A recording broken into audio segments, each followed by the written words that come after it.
clarito la estereoscopía, es decir, ver órganos dentro del otro ser humano, del semejante, y también veo que es mucho psicómetra, Lidia, ¿no es cierto? Bueno, en concreto conocí a Lidia Chacón en el contexto de un ciclo de talleres y de encuentros que estaban relacionados con la práctica de la psicometría. Yo me dediqué durante varios años a explorar en este terreno de la experiencia paranormal y de hecho los psíquicos intervienen en muchos casos como detectives psíquicos en los Estados Unidos y en otros países.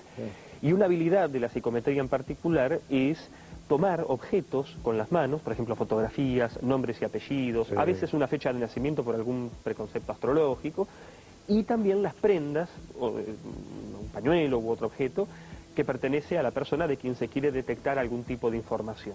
El psíquico, el psicómetra, lo que suele hacer es tomar el objeto entre sus manos, una fotografía por ejemplo, y comienza a tener una serie de representaciones mentales que pueden ser visuales, la persona puede ver imágenes, auditivas, la persona puede escuchar algo y distinguirlo obviamente de cualquier forma de alucinación auditiva, y sobre todo sensaciones de tipo corporales, senestésicas, sensaciones a veces muy bien definidas, las cuales a veces tienen una especie de digamos, repercusión corporal. La persona puede experimentar el dolor donde la persona está actualmente sintiendo o teniendo ese tipo de una cardiopatía, por ejemplo, o un tipo de enfermedad. Eso es normalmente el tipo de trabajo o de habilidad que tienen algunos psíquicos, entre ellos Lidia, que en su caso resultó una persona, digamos, bastante exitosa para llevar a cabo una serie de pruebas rigurosamente controladas, con objetivos ya estandarizados, en donde le entregábamos fotografías, nombres de personas, diferentes tipos de objetos, acerca de los cuales ella no tenía ninguna información. ¿Y le hacían a veces trampa para que cayera?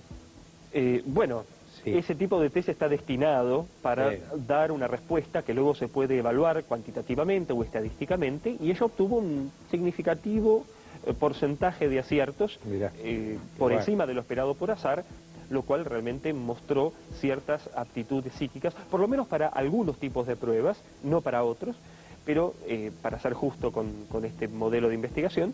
Y efectivamente, algunos aciertos realmente fueron muy notables en términos de su capacidad para hacer algún tipo de diagnóstico o para proporcionar algún dato específico de las personas. Claro, y debe ser también psicodiagnóstico, debe ser diagnóstico con la mente, porque además de mirar los órganos, a lo mejor puede hacer autoscopía, verse también los propios órganos.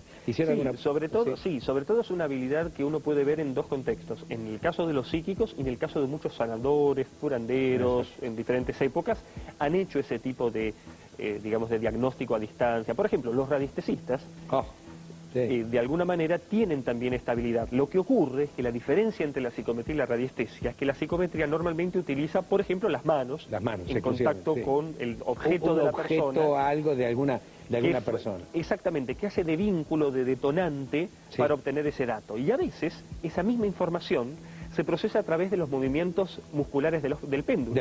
Mucha gente, por ejemplo, dice, el péndulo se me mueve. No es que el péndulo se mueve, porque eso, claro, además es un concepto totalmente absurdo. No es que se me mueve el péndulo, es uno el que lo mueve inconscientemente y el movimiento... Y es la mente. Los movimientos neuromusculares, uno sabe, digamos, extrasensorialmente la respuesta. Y esa información lo traduce a través del movimiento del péndulo. Es un apoyo para la mente, digamos. Es un inductor. Exacto. A mí, ¿sabes qué? Cuando yo era niño me fascinaba aquellos rapdomantes que venían a la estancia de mi padrino y venían y eso dice, ve, Fabito, ahí baja el... Y a mí me parecía una cosa de mago, claro. Exacto. Y él siempre decía, como otros también rapdomantes, que auténticamente era la vara que se le movía a él. Seguro. Él creía eso. Seguro. Y es la mente de él. De todas maneras, tengamos en cuenta que en el caso de Lidia, ella viene con una historia, con una biografía desde muy niña, como ella cuenta en sus experiencias, en donde primero este tipo de experiencias extrasensoriales la perturbaban, las resultaban confusas. Vos dijiste algo interesante, en la cuestión de la normalidad, ¿no? Esto es un tema muy importante, ¿no? Por el hecho de que muchas personas piensan que se están volviendo locas y esta cuestión. Bueno, vamos a ver la línea. Bueno, gracias, Alejandro.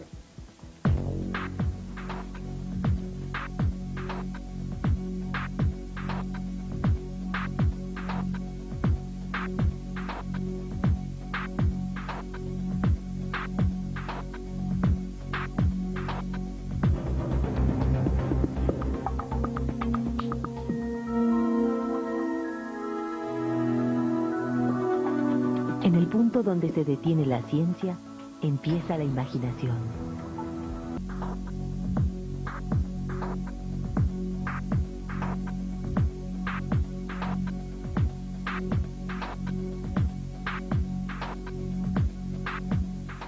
Me quedé pensando en esa frase de Gilles Gauthier.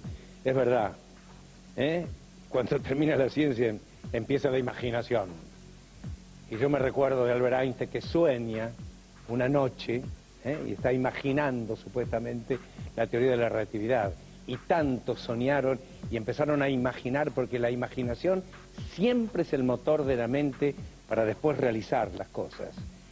Esa imaginación, que a ti te parece que a lo mejor son cosas de alucinaciones, cosas raras, cosas extrañas, quiero escucharlas acá personalmente. La vamos a analizar y tiene los dos teléfonos, tienes también el email, ciudad y país, por favor, y también el correo postal. Y nos vamos a encontrar ahora con la protagonista de hoy. Muchas gracias por venir acá, señora Lidia. Muy bien. Sí. Estás sentadita con todas tus condiciones paranormales. ¿Cómo te sientes con estas condiciones paranormales? ¿Superaste ya los miedos primigenios? Primero tengo que agradecer, porque soy agradecida en la vida, ¿no? Muy bueno. A la doctora Elena Aliciaga, era de Santa Isabel, ahora no está en el Santa Isabel. Al doctor Marcos Steinbaum. Oh, un genio. Monseñor Carame. Ajá, no lo conozco. Que me han ayudado muchísimo a poder entender esto. La doctora dice que es un don, mi médico dice también que bueno, que esto es algo que el que tuvo, los que tuvimos la suerte de estudiar teología y filosofía, dice, sabemos que esto existe, pero a ciencia cierta no sé a dónde viene. Pero yo al principio tenía un miedo, no lo quería decir porque digo, van a pensar que estoy loca, digo, pero me pasaban cosas, las fui aprendiendo, me ahora fui a hay que codificar. decirlas porque viene el siglo XXI, el siglo de la espiritualidad. Es como y de la dice realidad. mi médico tiene 95 años y parece que tuviera 40. Qué bueno. Y es un hombre que hablando, más de 4 se quedarían con la boca abierta de lo que sabe, sí. porque... Una vez estuve con él y me asombró, hace muchos años de esto. Él fue jefe del Ramos Mejía. Creo que sí. Dio clases en la UBA y bueno, hoy no pudo estar acá tampoco porque bueno, todavía Alejandro Parra lo conoce, se y cayó, ya lo vamos a citar.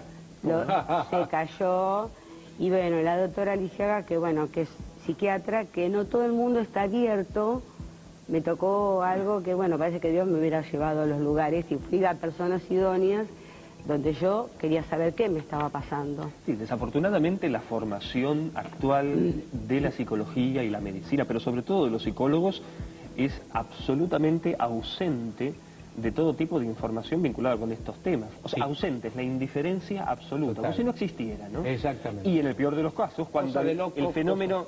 Claro, y en el peor de los casos, cuando el fenómeno aparece, se lo patologiza, ¿no? Sí. Es parte de una patología, una alucinación o algo por el estilo. Y esto es, digamos, lo lamentable en todo caso, que muchas personas, al no encontrar un apropiado aparato o dispositivo psicoterapéuticos, sobre todo para la contención de experiencias de estas características, a veces caen en sectas, grupos, ciertas formas de pseudoespiritismo o cosas por el estilo, y el médico te que da son cautivados por eso. El médico te da a lo mejor el psicofármaco para aquietar, achicar, claro, y se llega hasta... algún tipo de psicofármaco alucinolítico como para reducir el nivel de alucinaciones, porque evidentemente la psicosis incipiente de la persona, cuando es en realidad muchas de estas experiencias... ¿Y tú qué la has tratado a ella?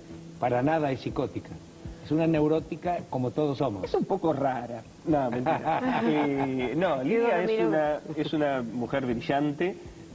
Naturalmente ha tenido suerte, debemos decir, de haber encontrado un ambiente científico, médico, psicológico, psicoterapéutico abierto, que ha servido de contención para sus experiencias. No se pasó al sectarismo ni nada. No, yo casualmente hablaba con una monja